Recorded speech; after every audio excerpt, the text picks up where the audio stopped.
नमस्कार दोस्तों आज हम आपको एक नई खेती के बारे में जानकारी देंगे।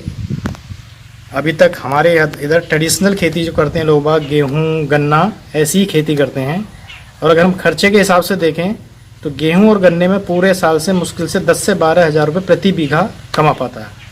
आज हम आपको एक ऐसी खेती के बारे में बताते हैं जिससे अगर थोड़ी सी केयर कर ली जाए तो एक बीघे में 1 लाख रुपये तक भी कमाया जा सकता है।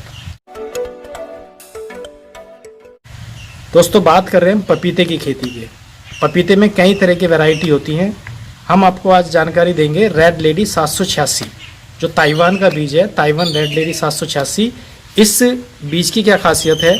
नॉर्मल अगर आप पपीते की खेती करते हैं तो उसमें नर और मादा का चक्कर बहुत होता है, मगर जो रेड लेडी 786 वैरायटी है इसमें नर और मादा दोनों एक ही तरह के होते हैं, दोनों पे फल आता है।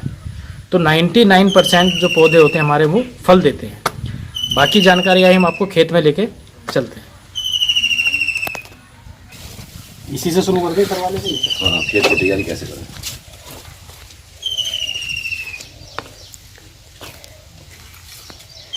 देखिए दोस्तों, ये हमारा प्लांटेशन है। अभी हमने 4 दिन पहले प्लांटेशन करा था।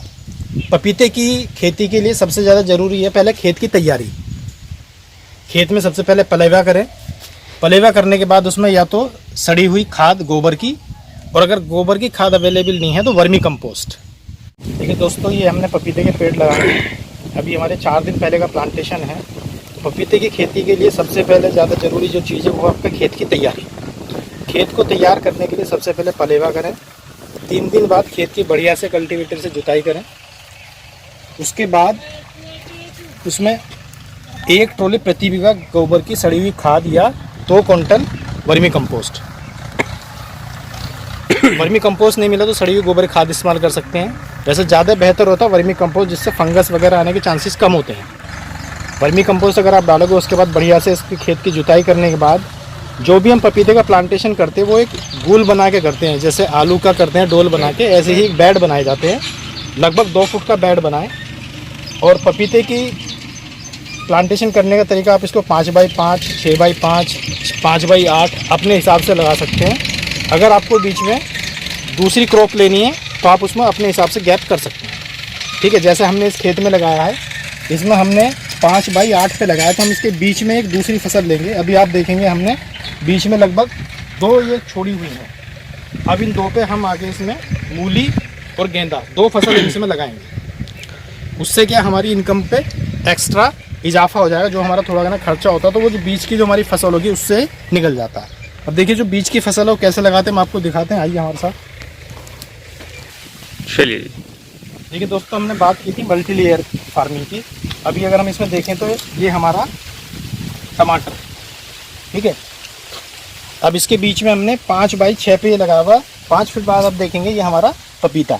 इसके बाद अगर इधर देखेंगे फिर से इसके और इसके बीच में हमारा पूरा लगभग 6 फीट का अंतर है। ये रहा हमारा पपीता। इसी के साथ में हमने टमाटर लगाए हुए हैं। बीच में अगर आप देखेंगे तो ये हमारा तीसरी फसल है इसमें गेंदे की। ये हमने 1.5 फीट पे गेंदा लगाया हुआ है। ये सारी फसल इसलिए अच्छी होती है। गेंदे की फसल क्या होता है, एक तो हमारा जो पपीता होगा उसको वायरस से बचाएगा। जो कीट होंगे वो पपीते पे ना जाके वो हमारे गेंदे पे आ जाएंगे। गेंदे के जो फूल होते हैं उसको अपनी ओर आकर्षित कर लेते हैं, तो उसका ये बेनिफिट होता है। एक तीसरी फसल हो रहा है हमारी, अब ये इसी में जो हमने लगा रखी है।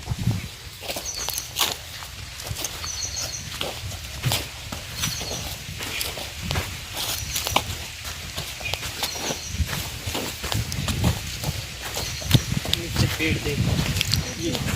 देखिए दोस्तों, पपीते के साथ में हमने गेंदे के साथ में मूली और लगाई हुई है। अगर आप देखेंगे 6-6 इंच पे ये हमारी मूली है। आप देखिए अभी केवल 25 दिन हुए हैं और 25 दिन में देखिए कितना बढ़िया प्रोडक्शन हमारा आ रहा है। ये मूली की सबसे अच्छी खेती होती है जो केवल 2 महीने की खेती होती है। 2 महीने में हमारी मूली है लगभग 9 इंच से लेके 1 फीट की हो जाएगी। आप देख सकते हैं ये 20 से 22 दिन की ग्रोथ है हमारी।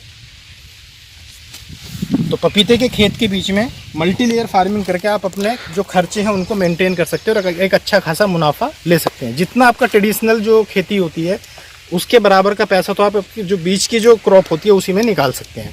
तो मेरा तो दोस्तों आपसे यही एक प्रस्ताव है आप लोगों के लिए कि ट्रेडिशनल खेती से बच के आप थोड़ा सा प्रोफेशनल खेती में आए, जिसमें आपका सबसे अच्छी पपाया की जो हमने आपको जानकारी दी है अच्छी नकदी फसल है। अगर आप इसके प्रॉफिट की बात करें, हम छोटा छोटा भी लगाएं, अगर हम 5 बाई 6 पे लगाते तो 1 बीघे की अगर मैं बात करूं तो लगभग हमारे 200 पौधे इसके प्लांट होते हैं। इसका जो प्रोडक्शन होता है इस वाले बीज का 50 किलो से लेके और 1 कुंटल तक हो जाता है। अगर हम मिनिमम क्वांटिटी लेके चलें 50 किलो, तो एक पौधे पे हमारा 50 किलो होगा, तो 200 अगर हमारे पौधे हैं तो आप अगर मल्टीप्लिकेशन करेंगे तो हमारे 50 किलो पर पौधे के हिसाब से 10,000 किलो प्रोडक्शन हो गया। मंडी का रेट अगर हम पिछले साल की बात करें तो रेट हमारा 30 से 35 रुपये के किलो तक भी गया। अगर हम बिल्कुल मिनिमम रेट लेके चलें, 10 रुपये का भी रेट लगाएं, तो 1 बीघे में हमारे 1 लाख के पपीते पैदा होंगे। अगर हम इसमें कुल मिला के खर्चा भी लगाएं, 1 बीघे में इसका 25 से 26 रुपये प्रति पौधा खर्चा आता है लगाने का। 10 से 15 रुपये आप इसमें मुश्किल से जो दवाई गोली का खर्चा वो लगा लो। अगर आप टोटल खर्चा लगाएंगे 40 रुपये प्रति पौधा लगा के, तो भी 1 बीघे में 8,000 का आपका खर्चा बैठता, 8 से 10,000 का।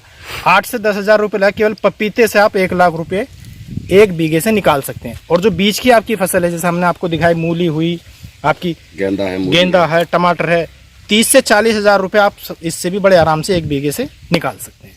तो अगर आप प्रोफेशनल खेती की तरफ जाएंगे, थोड़ी सी केयर और थोड़ी सी मेहनत करके आप इससे बहुत ज़्यादा इनकम कर सकते हैं। अगर ट्रेडिशनल खेती जो आपकी गन्ना और गेहूं की खेती, उससे लगभग 10 गुना ज़्यादा आप इसमें इनकम प्राप्त कर सकते हैं, और मेहनत उससे भी आधी। आप देखते हैं आज की तारीख में गन्ने में कितनी मेहनत करनी पड़ती है। जिस दिन गन्ना लगाना होता है उस दिन से लेके आपको, और जिस दिन आपको मिल पे पहुंचाना होगा तब तक लगातार मेहनत करनी पड़ेगी। दूसरी चीज़ की आपको लेबर अवेलेबल नहीं हो पाती। गन्ने की छुलाई की लेबर बड़ी मुश्किल से मिलती है। पैसा 6 महीने बाद मिलता है। आज आप गन्ना मिल पे डालेंगे तो 3 से 6 महीने बाद आपका पैसा आएगा। ये नकदी फसल है। अब बहुत सारी कंपनीज ऐसी हैं जो कॉन्ट्रैक्ट बेस्ड खेती करती है। पपाया में आपके खेत से आपका पपीता लेके जाएंगे और आपको पेमेंट भी खेत पे ही करके जाएंगे। तो मेरा यही सुझाव है दोस्तों आप सभी के लिए, आप पपाया की खेती की तरफ अग्रसित हों, उसकी पूरी जानकारी लें और इसको करने की एक बार आप एक्सपेरिमेंट के तौर पे पहले थोड़ी सी शुरुआत करें। आपको मुनाफा दिखाई दे तो फिर आप इसको एक प्रोफेशनल वे में स्टार्ट करें। धन्यवाद।